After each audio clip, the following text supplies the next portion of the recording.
right now on Full Force Nature. Home video cameras capture Hurricane Katrina as people struggle to survive the storm. Then, diners in a Fort Worth restaurant run for their lives as a tornado bears down on them. Next, a school bus in Waco, Texas, caught in a flash flood, forces a dramatic rescue. And a desperate call for help is answered during the peak of Hurricane Rita. Get in the car, man! Extreme weather, told by the people who survived, right now on Full Force Nature.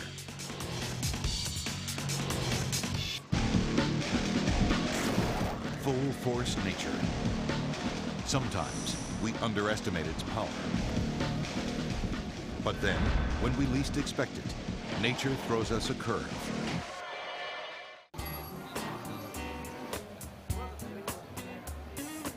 As Hurricane Katrina targets the Gulf Coast, millions of people are forced to evacuate. However, some people choose to stay where they think they will be the safest, close to home. Kent Freilich, a commercial fisherman in Empire, Louisiana, decides to ride out the storm on his big shrimping boat. I was born and raised on boats. I had a real good idea of what was going to happen when the storm came through, and I felt we would be safer here than going up the river. For others, leaving is not an option. Iggy Rosales, a firefighter with the local fire department, is assigned to work as the storm rapidly approaches. We were all on duty just before the hurricane actually hit the New Orleans area. We were pretty much in our staging areas. And during the hurricane, I was assigned as the medical officer. With the hurricane bearing down on Kent's operation, he begins to make drastic plans to secure his boat. We were anticipating a 25-foot storm surge, and we were moored for that. We had 32 lines set up to tie us off tight to the dock before the water come up. Early Monday morning, August 29th, Hurricane Katrina makes landfall, slamming the New Orleans area with hurricane-force winds.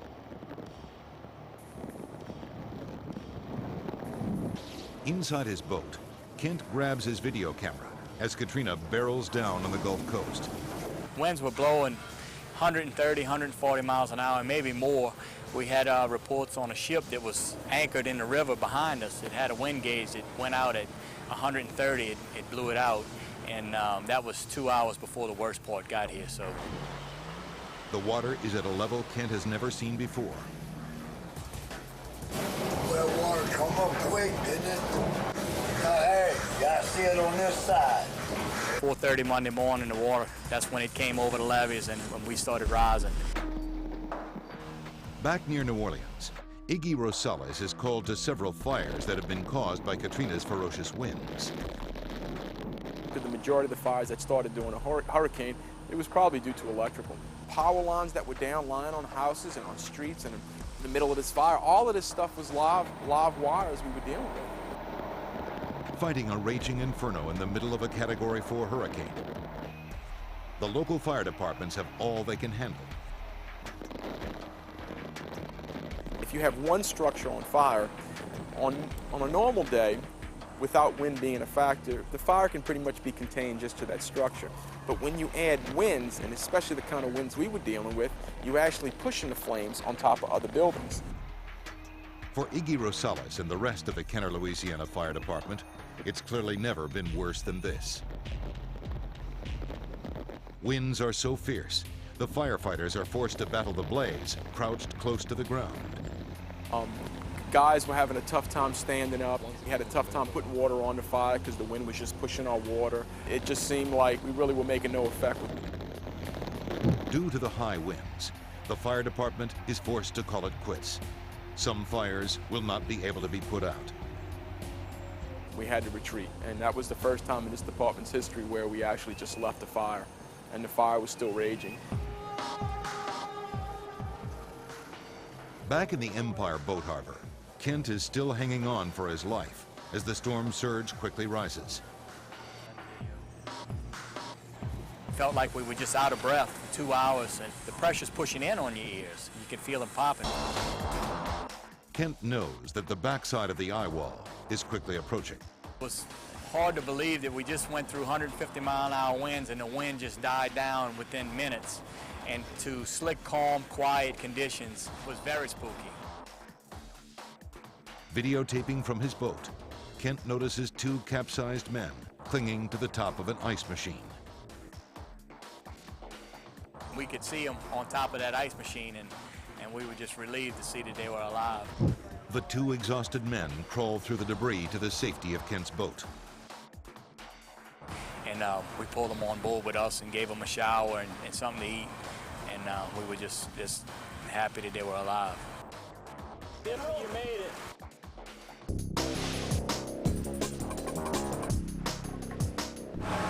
We're still in the canal. We broke some lines, but we're still here. The water's coming down. The water's coming down a lot. With the two men on board, Kent spots another survivor, a tired and wet dog clinging to a piece of debris. We couldn't get him to get back in that water to swim to us, so he spent a hard 6 hours on top of that forklift. After a few more hours of pounding, the storm finally passes. Iggy soon realizes the epic proportions of damage. There were several apartment complexes that were just rubble. We had trees everywhere. You didn't even know where the street was at. It just looked like one giant lake. As far as the eye could see, it was water.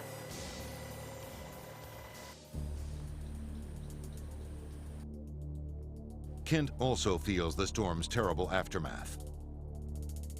When you sit and watch your hometown get turned upside down and all your fellow fishermen and neighbors just get destroyed, it's hard to deal with it.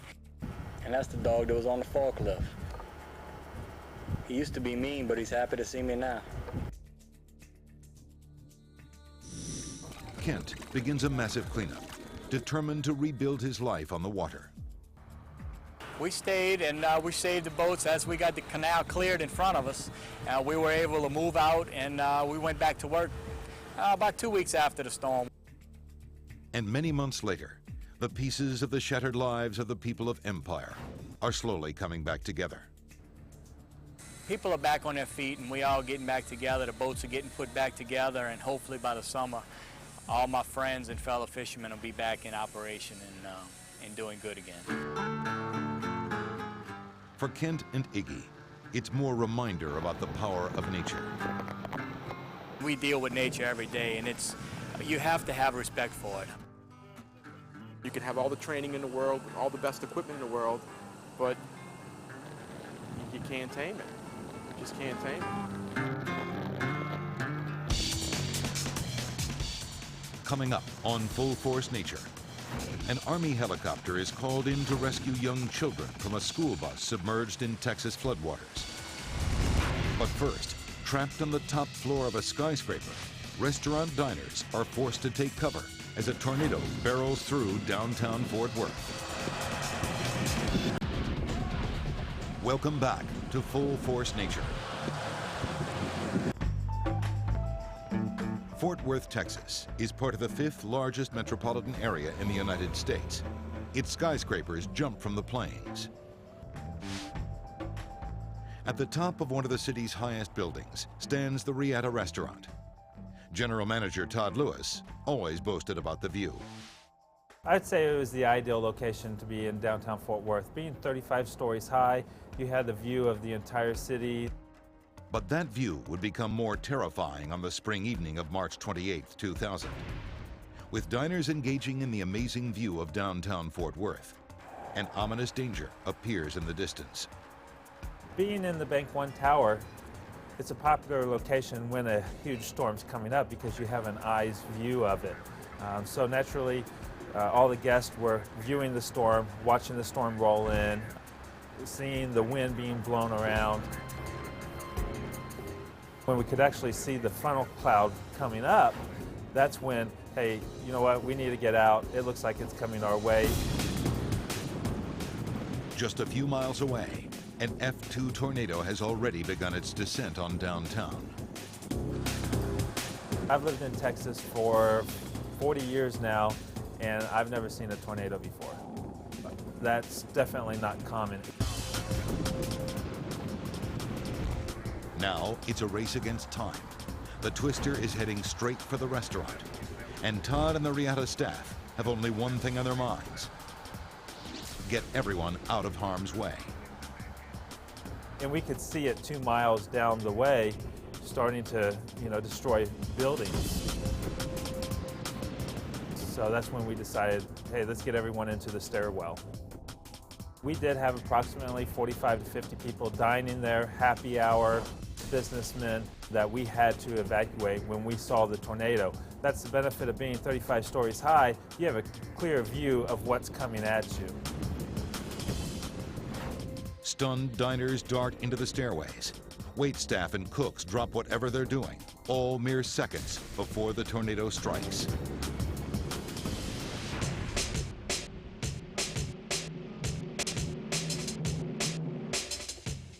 The destruction that the tornado caused in the restaurant is it blew out 90% of all our windows.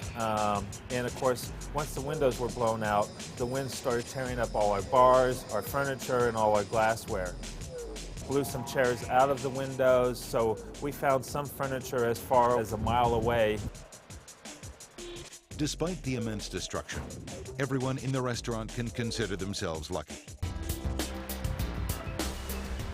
Yeah, it could have been worse if it would have happened around 4:45, 5 o'clock while everyone's at work or just leaving work. I'm sure the casualty would have been great. After one of the worst urban tornadoes in Texas history, the restaurant picks up the pieces. The tornado was an important event in our history. It's something that we'll always talk about. The 35th floor may be a distant memory, but for Todd and the citizens of Fort Worth, the tornado that struck their downtown will always be part of the history that brings their city together. After that day, we saw that nature is a force to be reckoned with.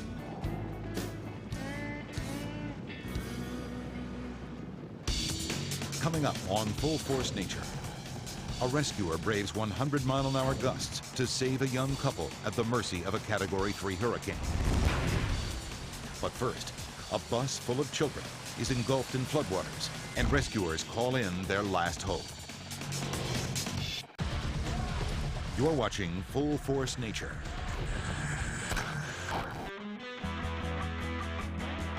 Sitting midway between Dallas and Austin, Waco, Texas is sprinkled with creeks and streams, narrowed off from the 840-mile-long Brazos River. But hours of heavy rainfall can turn a gentle creek into a raging river. Typically this time of the year, or in February, we don't get that much rain. We just had heavy rains in the area. Probably got 5 to 6 inches, 8 or 10 hour period. Brad Crook is a senior trooper for the Texas Department of Public Safety. Anytime you get heavy rains, there's always a possibility the creeks are going to get up. But people just don't realize how deep the water is and how much force the water has against the side of a vehicle. With the downpour drenching the town, Crook listens for flash flood alerts on his scanner. About 6:45 that morning, it was put out by the sheriff's department that the school bus had washed off in the creek. The driver came around the curve. The water was flowing rapidly over the low water crossing, and he just got too far off in it. Ended up the bus washing down the creek. Crook arrives on scene expecting to find a crowded school bus full of kids, but is relieved to learn there are few passengers. The bus driver, and there was a 5-year-old little girl, and I think a 7-year-old boy and an 11-year-old boy, all three from the same family. The water was going over the hood of the bus and hitting the windshield and running down the sides. The bus was full of water. They'd already been in the water 30 or 45 minutes. I'm sure they had a little hypothermia. With time running out, rescuers fear the school bus could lose its stability. The bus had lodged in sideways against the flow of the water. The water pressure would build up behind it. You could actually roll it on over. Fire and rescue teams arrive eager to help, but the rushing waters of the creek make a ground rescue too risky. The water is flowing so fast that somebody that's trained in swiftwater rescue would have a hard time rescue somebody out through the flowing water like that. Crook makes a call to nearby Fort Hood, the world's largest U.S. military installation. called Fort Hood because we figured they probably have the best equipment and readily available to do the extrication from the bus.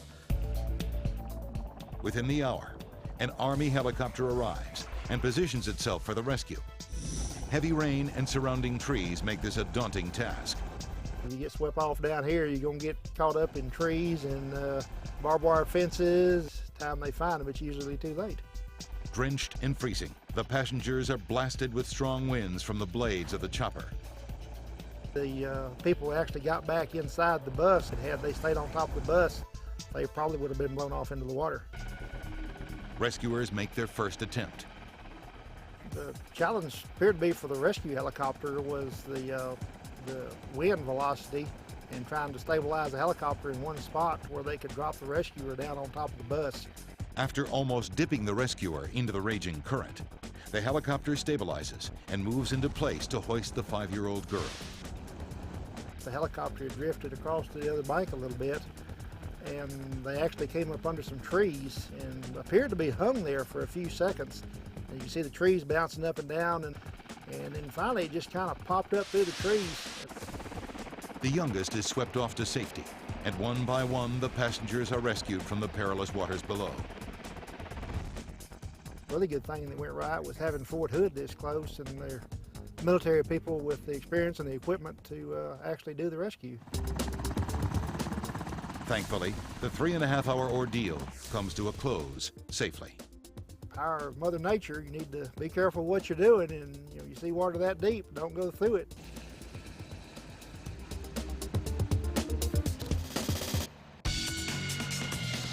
When we come back, a young couple is rescued from the wrath of Hurricane Rita.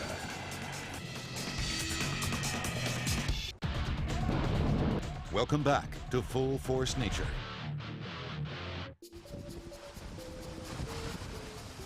In the aftermath of Hurricane Katrina, the citizens of Lake Charles, Louisiana, are all but prepared for another devastating storm. However, Mother Nature is not yet ready to loosen her grip, and Hurricane Rita readies herself to unleash even more destruction on the Louisiana coast. Jim Campbell of the Los Angeles Urban Search and Rescue Team is flown in to provide emergency care during Rita's onslaught. The storm came at approximately 3 o'clock in the morning. We were positioned inside of a school area. Schools are usually the safest place for anybody that's in a hurricane because of the stability of the buildings. Braced for the storm in the security of a local school building, Jim and a news crew accompanying him prepare to ride out the storm when an unusual sight captures their attention. Out of the corner of my eye, I kept seeing a couple flicks of light, and didn't really make sense. I knew the transformers were all blown. I knew the power grid had been shut off, so I couldn't really figure out, where the light was coming from. Suspecting that these flashes are a distress call, Jim decides to investigate the source of the light. Mike Kirsch, the news reporter, said, I want to drive out there and help you with it. It was nice to have the help. Fighting his way through treacherous winds, Jim tracks the mysterious flashes of light to a nearby mobile home. As I approached and got closer, I realized that there was 2 people that were trapped in the back window. I made my way forward. The winds were starting to really blow hard at that point. Intent upon saving the distressed couple, Jim desperately searches for a way into their home.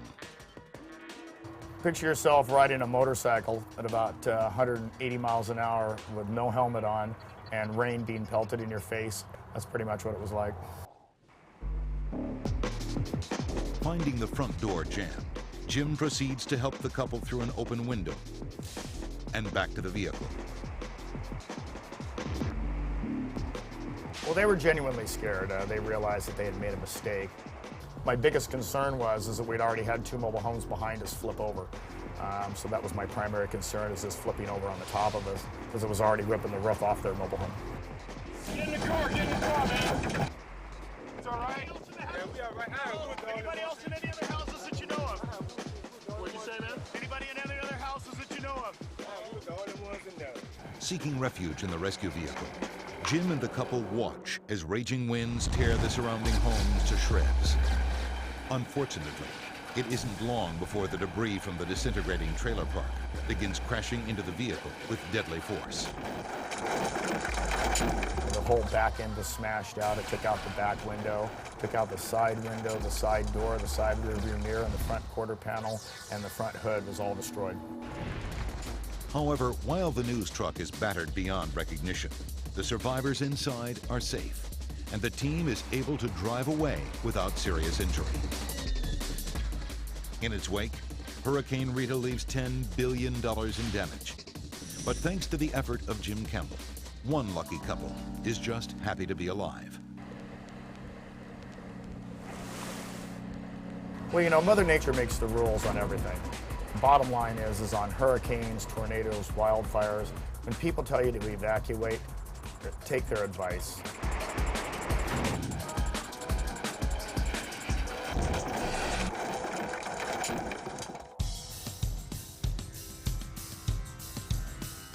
That's all for this edition. Tune in next time for even more amazing encounters with weather on Full Force Nature. To be sure that you are prepared for the full force of nature, your local forecast is next, right here on the Weather Channel.